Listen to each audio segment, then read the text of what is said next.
మత్తయి సువార్త 6వ అధ్యాయం 32వ వచనంలో చదువుకున్నాం కదా, 31 చదువుకున్నాం. కాబట్టి ఏమి తిందుమో, ఏమి త్రాగుదుమో, ఏమి ధరించుకుందుమో అని చింతింపకుడి, అన్ని జనులు వీటన్నిటి విషయమై విచారిస్తున్నారు. కానీ ఇవన్నీ మీకు కావాలని మీ పరలోకపు తండ్రికి తెలియను.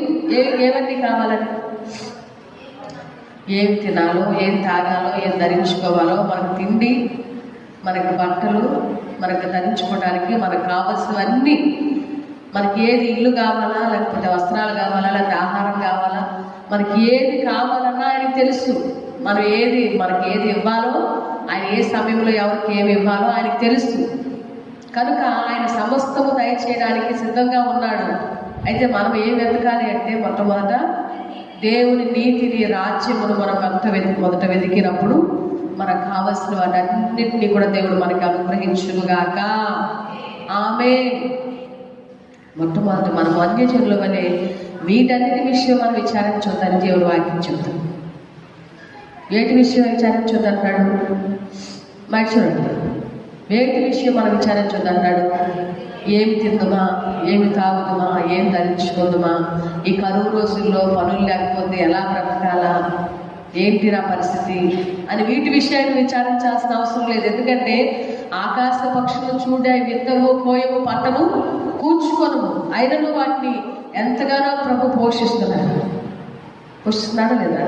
చూడండి, ఆ మాట ఇక్కడ ఉంది 6వ అధ్యాయంలో 26వ వచనం చూడండి. 6వ అధ్యాయము మత్తయి సువార్త 6:26. ఆకాశ పక్షులు చూడండి, అవి విత్తవు, కోయవు, కొట్లలో కూర్చుకొను, అయినను మీ పరలోకపు తండ్రి వాటిని పోషించుచున్నాడు. మీరు వాటికంటే శ్రేష్ఠులు కారా? మీలో ఎవడు చింతించడం వల్ల తన ఎత్తు కూరడు ఎక్కువ చేసుకోగలడు? వస్త్రముల గురించి మీరు చింతింపనేలా? అడవి పువ్వులు ఎలాగో ఎదుగుచున్నావో ఆలోచించుడి.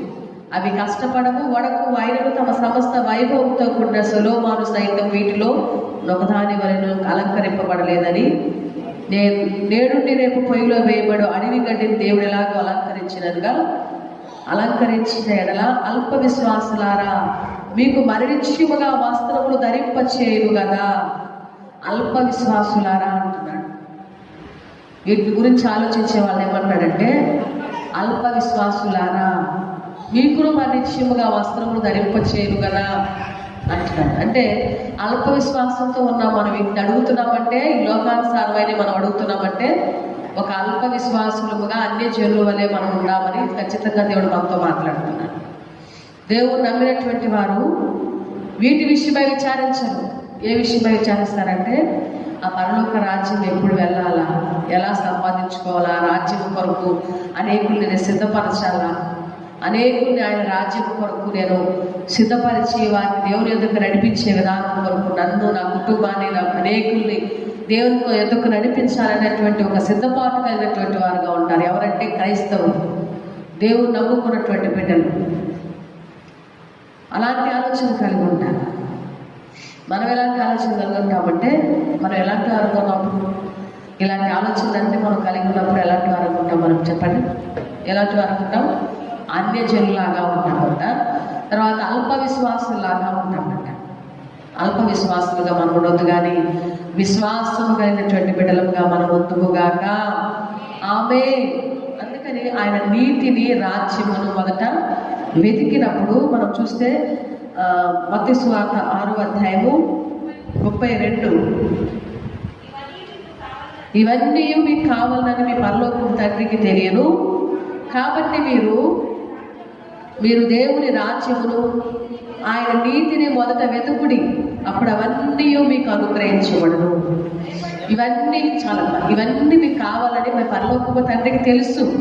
మీకు ఇవన్నీ కావాలని ఆయన తెలుసు. తెలియదు ఆయన? చెప్పండి, మిమ్మల్ని సృష్టించే వాడికి మీకేం కావాలో, మీకేం ఇవ్వాలని లేదా? నారు పోసిన వాడికి నీరు బయట తెలుసు అంటాం కదా మనం. నారు పోసింది ఎవరు? ఆయనే. మొక్క వేసింది మనల్ని, విత్తనం వేసి ఎత్తింది భూమి మీద, మనల్ని సృష్టించింది ఆయనే. కనుక ఇచ్చినటువంటి దేవుడికి మనల్ని ఎలాగ పోషించాలని తెలియదా? ఆ మొక్క వేసిన దేవుడికి ఆ నీరు ఏ టయానికి దానికి నీరు పోయాలో తెలియదా?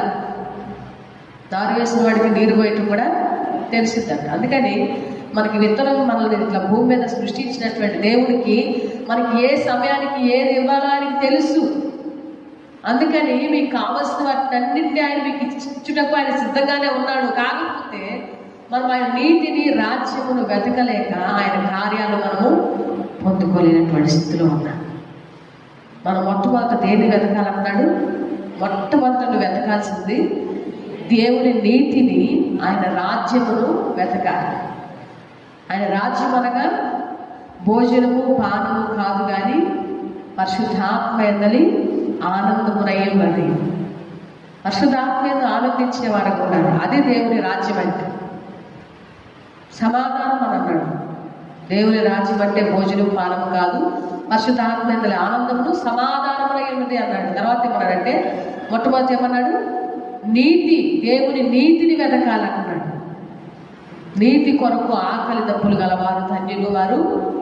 చూడండి మత్తయి సువార్త 5వ అధ్యాయంలో ధన్యతలు మొదటి నుంచి చూస్తే ఉంటాయి కొన్ని మాటలు. చదవండి. నీతి కొరకు ఆకలి దప్పులు 6వ వచనం 5:6 కదమ్మా. మత్తయి సువార్త 5:6 చదవండి. నీతి కొరకు ఆకలి దప్పులు గలవారు ధన్యులు వారు తృప్తిపరచబడుదురు. ఏమవుతారట? నీతి కొరకు ఆకలి దప్పులు గలవారు ధన్యులు వారు తృప్తిపరచబడుతున్నారు. నీకు దేని మీద ఆకలి దప్పులు ఉండాలంటే నీతి కొరకు ఆకలి దప్పులు కలిగి ఉండాలి. ఏమవుతావు అప్పుడు మనం? తృప్తి. నీతి అంటే ఏంటమ్మా అసలు అని అంటారు చాలామంది. తెలియదు నీతి అంటే ఏంటి అసలు తెలియదు. ఆ నీతి అంటే ఏంటి చెప్పండి.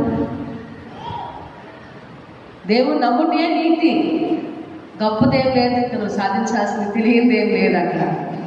దేవుని నమ్మటమే నీతి. నీతిగా నువ్వు నిజాయితీగా బతకడం అంటే దేవుని నమ్మి నిజాయితీగా బతకటం. నీతిగా అంటే ఏంటి? దేవుడు నమ్ముకొని బ్రతకటం. దేవుడు నమ్మటమే నీతి. అబ్రహాం ఏం చేశాడు? దేవుడు నమ్మాడు, అది అతనికి నీతిగా ఎంచబడింది. ఏమన్నాడు? ఇంకేదైనా చేశాడని చెప్పాడా? ఆయన చేసిన గొప్ప కార్యాలను బట్టి ఆయన నీతిమంతుడని చెప్పాడా? అబ్రహాము దేవుడు నమ్మాడు, అది అతనికి నీతిగా ఎంచబడింది. దేవుడు నమ్మటమే నీతి. అందుకని నీతి కొరకు ఆకలి దప్పులు గలవారు ధన్యులు వారు తృప్తిపరచబడతారు. నీతి కొరకు నువ్వు ఆకలి దప్పులు కలిగి ఉండాలి. దేవుని నమ్మి ఆయన యందు విశ్వాసం వచ్చి ఆయన నిమిత్తం నువ్వు ఆకలి దప్పులు కలిగి ఉండాలి. నీ కుటుంబం కొరకు నా బిడ్డలు ఏమవుతారో, వారి జీవితం ఏంటో, వారి భవిష్యత్తు ఏంటో, నేనేంటో, నా కుటుంబం ఏంటో అనేది సెకండరీ. అదేంటంటే రెండవది. మొట్టమొదటి దేనికోసం నువ్వు ప్రయాసపడాలంటే దేవుని నీతి కొరకు, ఆయన రాజ్యం కొరకు నువ్వు ప్రయాసపడాలి. ఆయన నీతిని రాజ్యమును మొదట వెతకాలి. అప్పుడు మీకు కావలసిన వాటి అన్నిటినీ కూడా దేవుడు మీకు అనుగ్రహిస్తానంటున్నాడు. దేవునికి స్తోత్రం, హల్లెలూయా. అందుకని మనం ఏం చేయాలంటే మొట్టమొదట దేవుని నీతిని వెతకాలి. ఆయన నమ్మాలి. మొట్టమొదట దేవుడు ఉన్నాడని ఆయన వద్దకు వచ్చి వారికి ఆయన ప్రతిఫలము దయచేవాడని నమ్మవలెను కదా అని హెబ్రీయులకు రాసిన పత్రికలో మనం చదువుకుంటున్నాం. ఇప్పుడు 11వ అధ్యాయంలో మనం చూస్తే 5వ వచనంలో ఉంటుంది మాట. విశ్వాసం లేకుండా దేవుడికి ఇష్టడయ్యుడా అసాధ్యం. చాలు దాని పైన చదువు.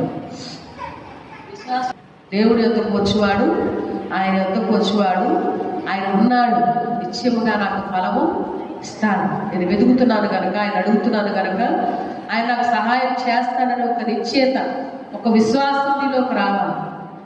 నా గర్వఫలం అడుగుతున్నాను, నాకు తప్పకుండా ఇస్తాడు అని ఒక విశ్వాసం నీలోకి రావాలి.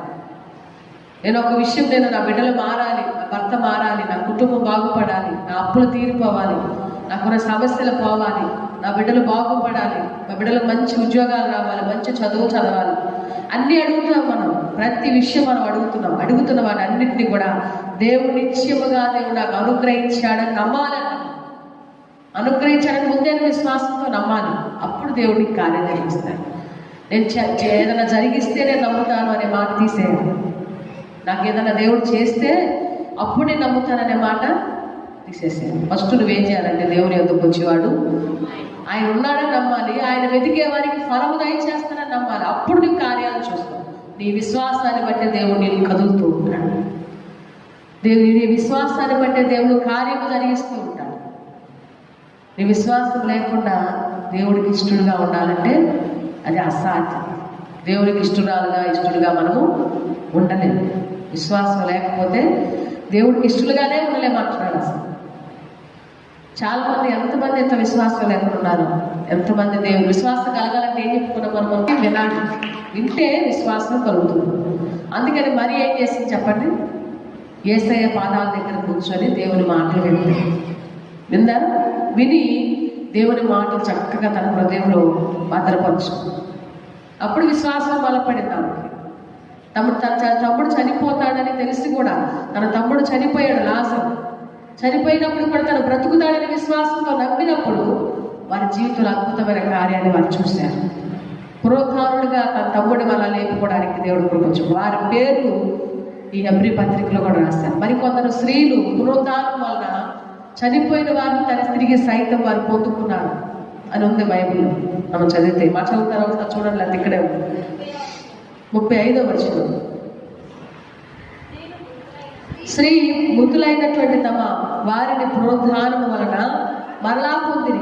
కొందరైతే మరింత శ్రేష్టమైన పునరుద్ధానం పొందుకొని విడుదల పొందడంలాగా యాత్ర పెట్టబడ్డారు. అయితే ఇక్కడ ఏంటంటే కొందరు స్త్రీలు మృతులైనటువంటి తమ వారిని పునరుద్ధానం వలన మరలా పొందింది.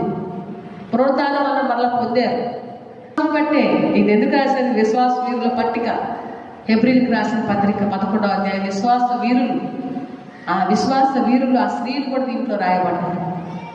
అందుకని విశ్వాసంతోనే ఏదైనా సమస్తము చేయగలుగుతాం కనుక ఆ విశ్వాసం మనలోకి రావాలి, నమ్మకం కలగాలి దేవుని యందు. నీతి అంటే ఏంటి? ఇప్పుడు దేవుడు నమ్మటమే నీతి. ఇంకోటి పరిశుద్ధమైన జీవితం కూడా కావాలి. నీతి ఉండాలి, పరిశుద్ధంగా జీవించాలి. దేవుని సన్నిధిలో వాక్యానుసారంగా జీవించినప్పుడు దేవుడు అద్భుతమైన కార్యములు మన జీవితంలో జరిగించునుగాక. ఆమె అందుకని నీతి కొరకు ఆకలి దప్పులు గలవారు ధన్యులు, వారు తృప్తిపరచబడతారు.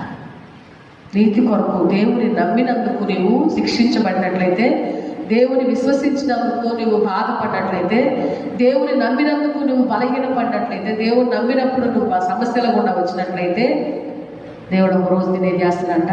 ఆ యొక్క నమ్మికను ఒగ్గు చేయడుగానే తృప్తిపరుస్తాడంట.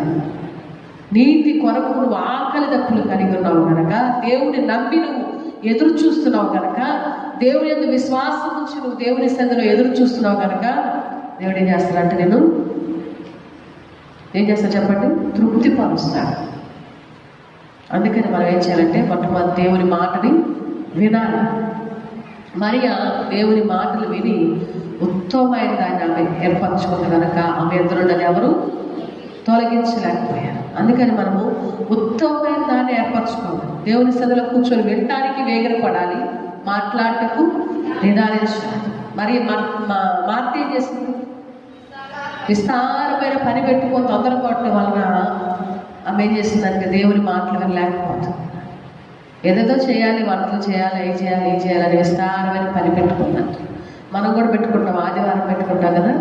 ఆదివారం మటనో చికెనో ఫిష్ చేసుకొని రాజ్యాన్ని మొత్తం వెతుకున్నట్లయితే నీకు కావలసిన వాటి అన్నింటినీ దేవుడు నీకు అనుగ్రహిస్తారంటున్నాడు. దేవుడికి స్తోత్రం, హల్లెలూయా. అందుకని విస్తారమైన పని పెట్టుకోమండి.